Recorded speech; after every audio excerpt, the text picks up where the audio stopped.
What's up, girls and boys? What's up, internet? I am Bianca, and welcome to another guide on Nippon Ichi Software's monster menu, the Scavenger's Cookbook, which is out now in all regions for both retail and digital. Did you get it? Did you get it? For today, we're gonna be talking about character creation and classes that will represent you, and you can choose for the 3 other party members you can recruit in your attempt to escape the labyrinthine and ever-changing paths of the sealed lands.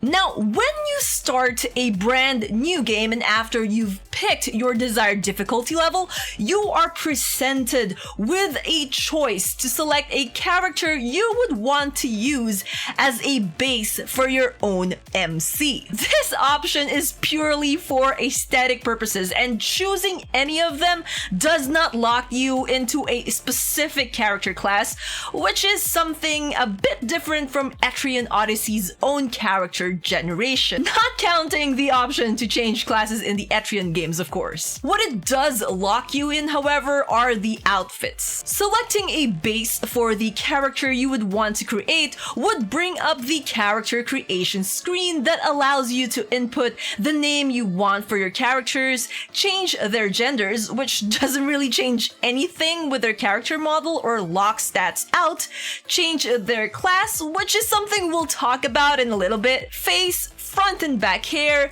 add or remove accessories, change a character's height, their voice, and pick their personality.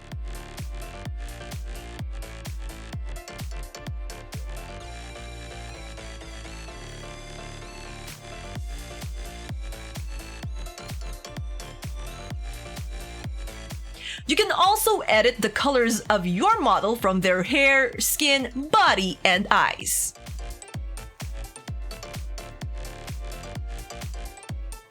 Now, none of these actually matter and are purely for aesthetics, including the height option, which you would think would influence a particular character's reach, but it really doesn't. Yeah, I got an aesthetically pleasing configuration.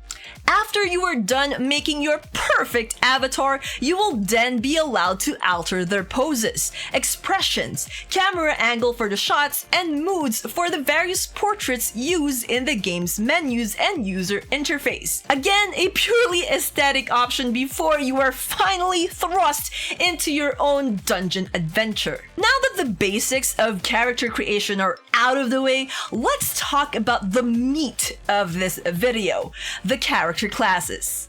Is this what you came for? There are 10 classes to choose from in Monster Menu, the Scavenger's Cookbook. They are Adventure, Swordsman, Berserker, Lancer, Archer, Mage, Thief, Barbarian, Chef, and Jobless. Each of these classes, as I've mentioned in our earlier tips video, have their own strengths and weaknesses as well as their own base stats, ailment resistances, and traits. Once you've picked a class, you cannot really change it outside of starting a new game, which means you can't really go out and test these classes one by one unless you have a lot of time to do so or are making a video guide like this. This is what I signed up for. You can classify these classes on a lot of different classifications, like classes that can use magic or not, or classes that can be considered starters of a particular weapon type or not, or classes that are good for beginners of the genre and those who know their way around survival and SRPGs in general. But for the sake of today's video, I'm not gonna bother doing so, and I'm just going to go over them one by one and try my best to explain what their strengths and weaknesses are and whether they might be a good pick for you based off my own personal experiences and playthroughs of this game. I will also include all the notable skills for that class, their base stats on level 1, and equipment that you will start off with when picking these characters. With that note about this part of the video out of the way, let's begin with our first class, the Swordsman. Swordsmen or swordswomen have a starting 68 HP, the second highest in the game. They also have 11 for their attack, 13 on defense, a low 4 and 9 on magic attack and defense stats respectively, a speed of 12 and 21 on their luck. They have a strong resistance to confusion and a bit of a resistance to madness, which is an ailment that can be triggered from having low happiness in the game, which you can gain by feeding your characters like the grossest food you can possibly cook in this game.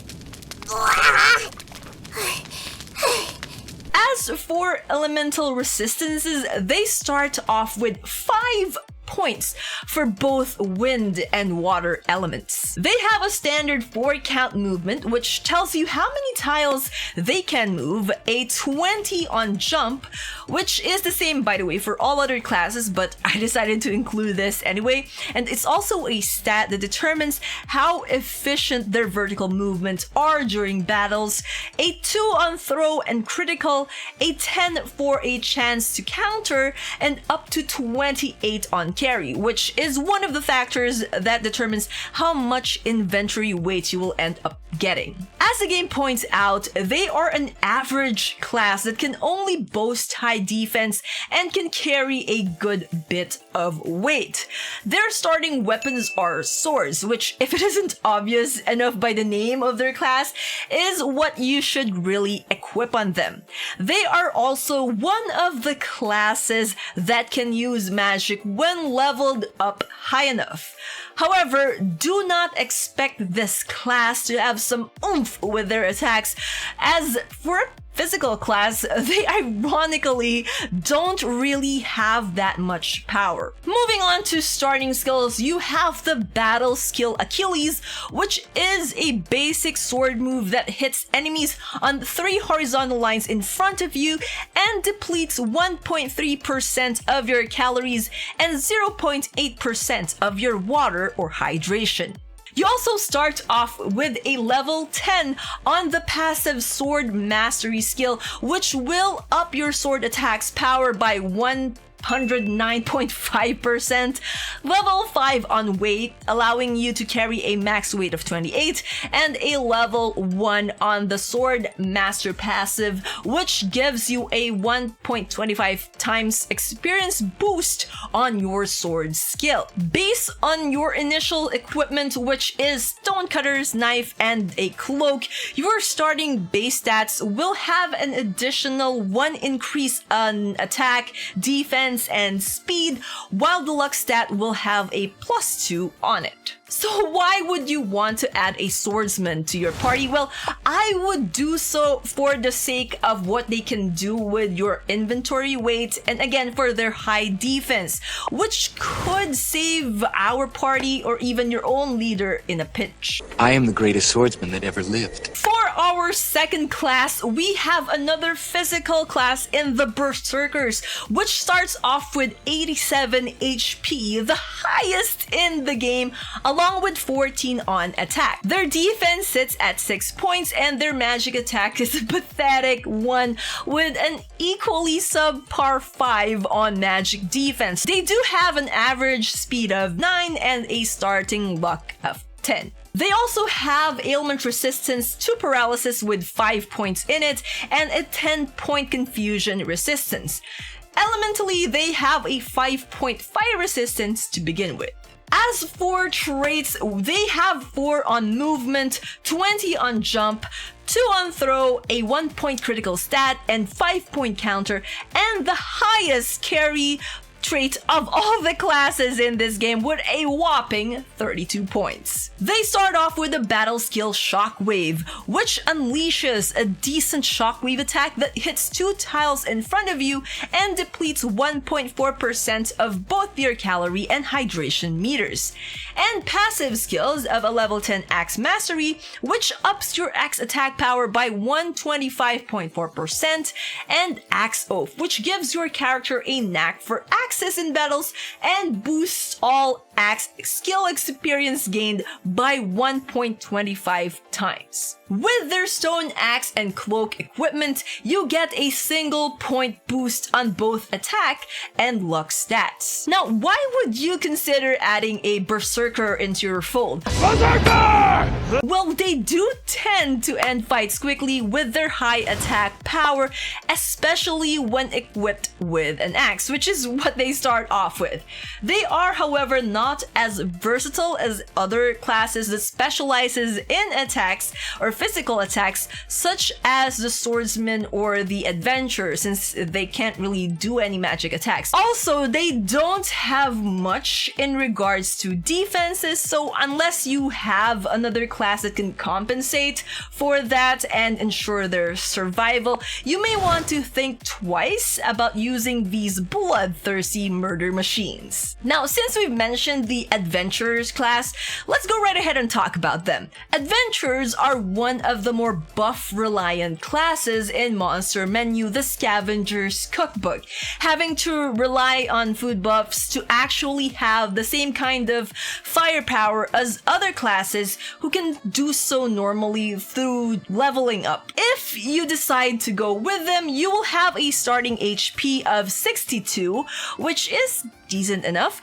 They have 10 base attack points, 8 on defense, a 6 on both magic attack and defense, 17 on speed, and 26 on luck, the third highest in all of the classes. They have a resistance to poison, confusion, and sleep ailments, all having 5 points each, and elemental resistance of 5 for both wind and water elements. Their traits include a 5 on movement, which makes them one of the 3 other classes that have the highest starting movement trait, the usual 20 on jump and 2 on throw. They also have 2 points on critical, so don't rely on them getting those critical hits, and a counter of 7. For their initial weight, they can carry a weight of up to 24. They also begin with Stonecutter's Knife and a cloak for their starting equipment that ups their stats for attack, defense, and speed by 1, and for luck by 2.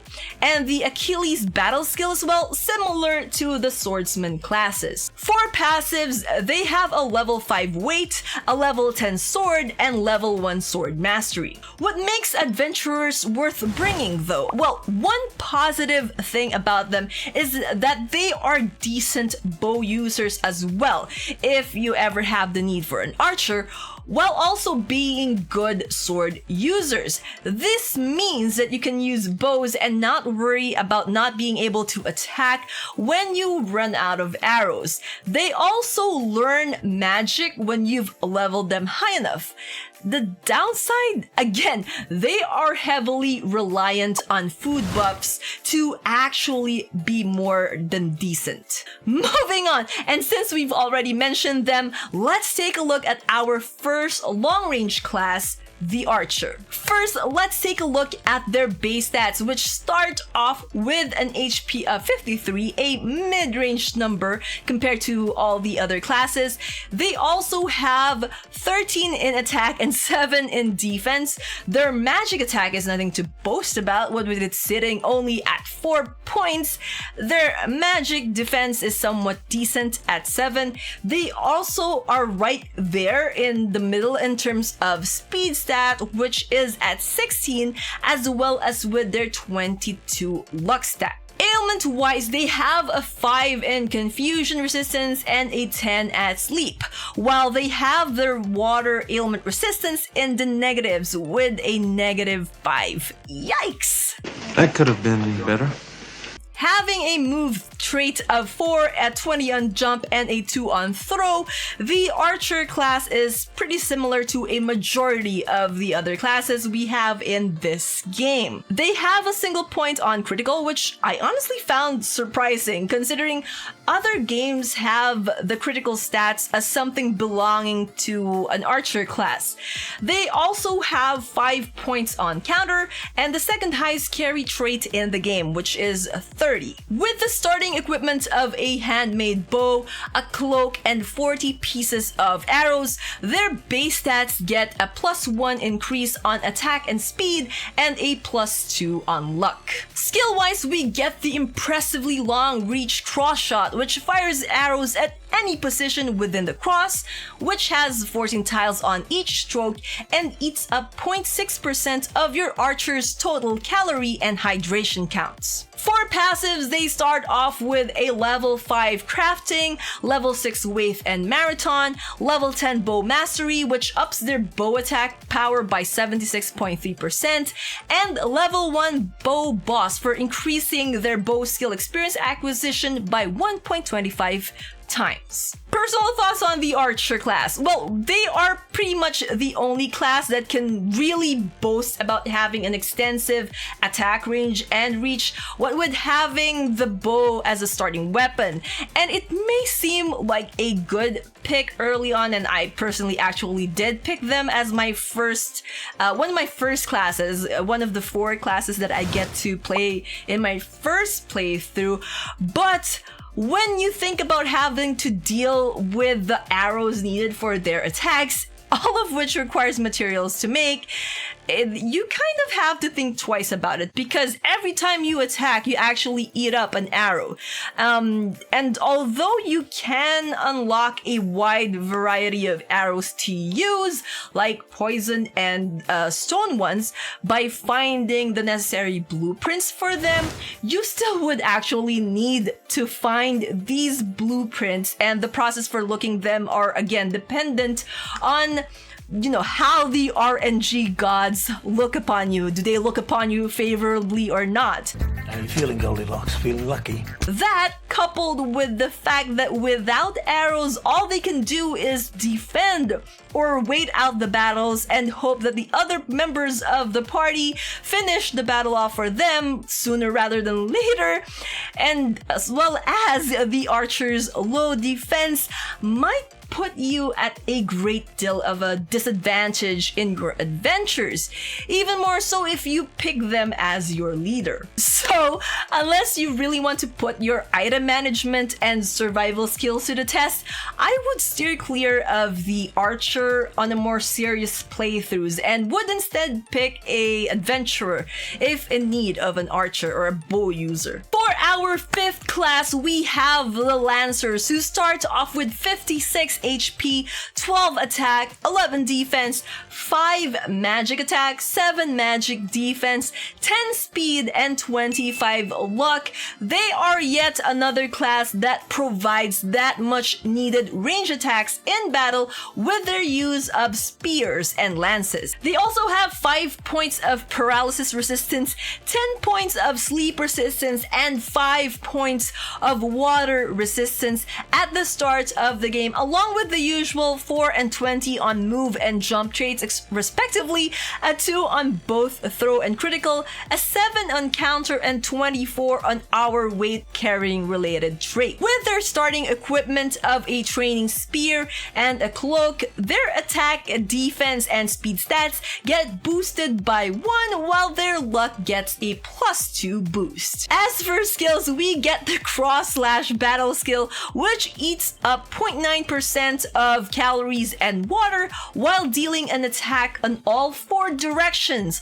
1 tile to the northeast, 1 tile to the northwest, 1 tile to the southeast, and another to the southwest. For passives, we have a level 3 weight, a level 10 spear mastery that ups our spear attack power by 96.3%, and the spear savvy passive, which increases our spear skill experience gains by 1.25%. Now, for all the classes in Monster Menu, the Scavenger's Cookbook, the Lancer is, in my humblest of opinions, the most balanced of all of them, and the easiest to use, especially for beginners, thanks to their reach, attack, and defense, and having the ability to use magic late in the game, upping their survivability quite a bit. I don't really have anything significantly negative to say about this class,